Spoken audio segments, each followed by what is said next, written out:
Hey there everyone, Redneck Brian here. As you can see, my little steel workbench here, I got an opposed twin with the oil pan removed. This is the opposed twin I did the heads on a while back. It's the 19.5, or sorry, 18 or 19, let me see here. 18.5.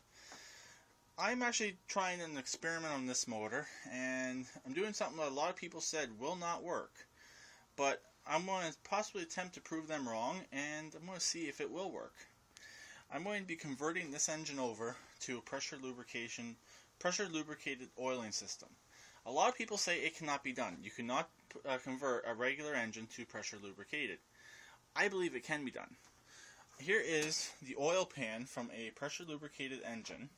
This is the engine that used to be sitting up here for the longest time. It had the broken bolts in the head. Then I just threw it on the ground here for a while, and now it's outside. The engine's junk, but heck, it was fairly clean inside. Here is the pan. The oil filter would go right here. Here's the camshaft. I'll show you what's on the bottom of the camshaft. There's the drive right there for the oil pump. There's the oil pump right there. There's the oil pump drive assembly right there. I believe this can be done. I believe by swapping out the camshaft, you can convert a standard engine, a standard lubricated engine, to pressure lubricated, just by changing out the camshaft. I'm going to try it, and if it works, bye-bye naysayers. And if it doesn't work, I don't really care. This motor's not that good to begin with. So, but if it does work, I'm happy. I got a pressure lubricated engine here again, and I can put it in my roper, and I don't have to get rid of the oil pressure gauge. That's the main reason why I'm doing this. I don't want to have to get rid of that gauge when I go to sell the roper and have a hole in the dash, and so on and so forth. Also, I have another idea to make that a lifted off-road mower, but I don't know 100% if that will work or if that will ever work out. But if I was able to, this would be a perfect engine for a lifted off-road mower, because I don't have to sell the roper.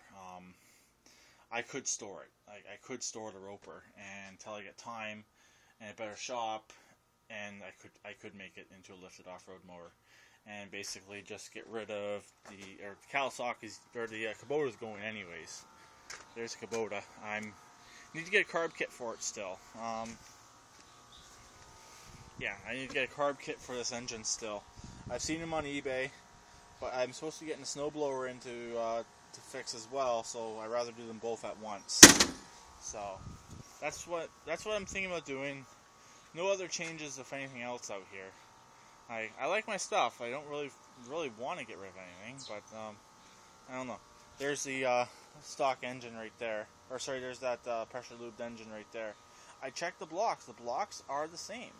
So a lot of people said when I mentioned I was thinking about doing this a while back, about 2 or 3 years ago, they said no, there's passages that go up through the block that helps lubricate them. Doesn't seem like there is. It's all in the pan. So I'm gonna see if it will work. If it works, it works. If it doesn't, I blew up an engine. I don't really care. I got another one of these engines sitting out back anyways. So, but also I got good pistons in the other motor. So if I do blow a rod, I got a complete set of pistons sitting in the other block out there. Just that block is junk. So, anyways, that's what I'm working on right now. Or I'm not going to do it right now. I got to strip this motor. I'm hoping I don't have to remove the heads. So I got to get the camshaft out, and I got to release all the valves, and I got to release the that will release the camshaft. So, anyways, I sold the transmission. The guy just picked it up earlier. It was one of the ones that was sitting right down there. It's the one that came out of that Murray. So I sold it. It's gone, and I made some cash off that, which is yay. Love positive cash flow. But anyways, this is what I'm working on right now. If anyone has any ideas or says, "Oh no, that will not work," definitely. If anyone's ever tried this in the past, please speak up and let me know what your experience was. But I'm going to see if it will work, because I've looked at it. The blocks seem identical. Both blocks seem to be exactly the same. I test fitted the oil pan, the new one right there. I think that's it. No, sorry, there it is right there. That's the old pan that was on the engine. The only difference is slinger. This engine here does not have a slinger for obvious reasons. They're in the same location. So, where are they? Actually, no, this one has to be flipped around.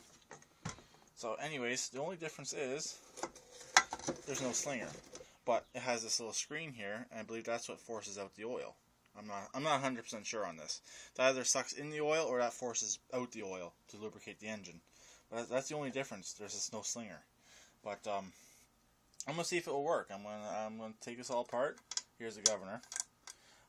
This is the governor I gotta use. So, but other than that, it should be.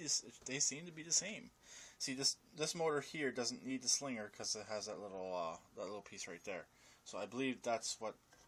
See, this here with slinging oil up into the top of the engine, I believe this forces the oil up into the top of the engine. I could be wrong, but if anyone does know for a definite, please let me know.